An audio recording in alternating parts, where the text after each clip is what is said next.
మన తండ్రి కుమార పరిశుద్ధాత్మ దేవునికి వందనాలు స్తోత్రాలు చెల్లించుకుంటూ దేవుడి దినమందు మనకిచ్చిన వాక్యము యెషయా గ్రంథము 41వ అధ్యాయము 13వ వచనం చదువుకుందాం.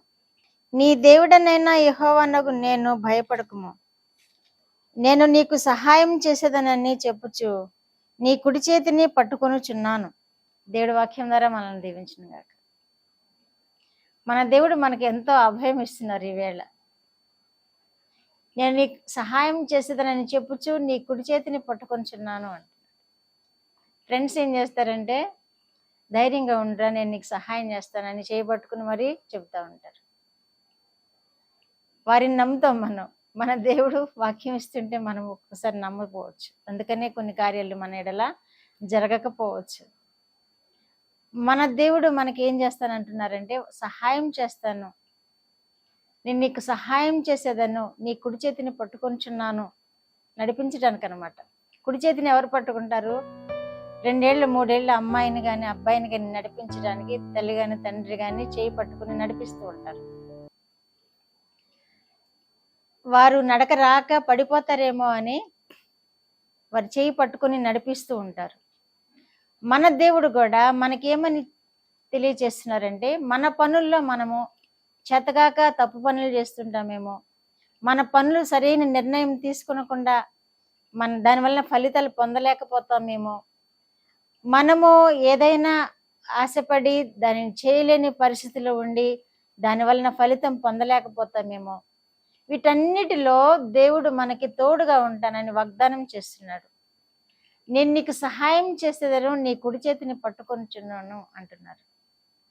ఆయన సహాయం చేయడానికి మన కుడి చేయి పట్టుకొని మన ముందుకు నడిపిస్తాడు అనమాట. మనం ఏ పని చేసినా ఆ పనిలో మనకి కుడి చేయి పట్టుకొని మనల్ని నడిపిస్తాడు. ఏ ఆలోచన చేయాలన్నా వారిని నమ్ముకున్న దేవుడు, ఎవరైతే నమ్ముకుంటారో వారికి దేవుడు మంచి ఆలోచన ఇస్తారు, మంచి కార్యాలు జరిగిస్తూ ఉంటారు, మేలైన దానిని అనుగ్రహిస్తూ ఉంటారు. కనుక మనము మన భారము ఆయన మీద పెడదాము, దేవుని మీద.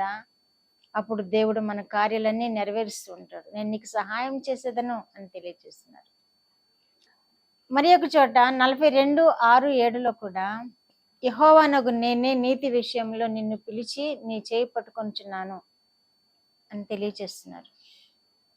మనం నీతిగా నడవాలి అంటే మన చేయి పట్టుకోవాలి ఆయన, లేకపోతే మనం నడవలేము. ఈ లోకమంతా భయంకరమైన స్థితిలో ఉంది. నీతి అనేది చాలా వెతుక్కుంటూ ఉండాలి. ఎవరైతే దేవుణ్ణి అనుసరిస్తారో వారికి నీతి దేవుడిస్తాడు. నీతి విషయంలో మనము యథార్థముగా నమ్మకముగా జీవించడానికి, ఆయనను సేవిస్తూ జీవించడానికి మన చేయి పట్టుకుంటాను అని వాగ్దానం చేస్తున్నాడు. అక్కడేమో సహాయం చేయడానికి మన చేయి పట్టుకుంటున్నానని చెప్తున్నాడు.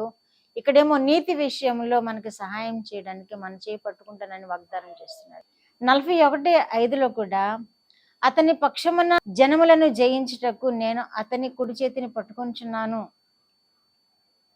అని తెలియజేస్తున్నాడు. మనకి ఎవరైతే శత్రువులుగా ఉంటారేమో, మనకైతే ఎవరో అటాక్ చేస్తూ ఉంటారేమో, మనకి ఎవరైతే హాని తలపెడతారేమో, వారి మీద మనకి జయం ఇవ్వడానికి మన కుడి చేయి పట్టుకుంటానని వాగ్దానం చేస్తున్నారు. ఇంత గొప్ప దేవుడు మనకి కలిగి ఉండగా మనము అనేక మార్లు దేవుణ్ణి ఆశ్రయించము, అనేక మార్లు మన సొంత నిర్ణయాలు తీసుకుంటాం, అనేక మార్లు మనమే మర్చిపోతూ దేవుని కార్యాలు మర్చిపోతూ మన సొంతగా ముందుకు వెళుతూ ఉంటాము, బోర్ల పడతా ఉంటాము. కనుక దేవునికి అప్పచెప్దాం మన జీవితాన్ని. ఆయన మన కుడి చేయి పట్టుకొని మనకి సహాయం చేస్తాడు, జయమిస్తాడు, నీతిగా జీవించే కృపను కూడా ఇస్తాడు. నీతి విషయంలో మనము జీవించడానికి మన చేయి పట్టుకుంటానంటున్నాడు.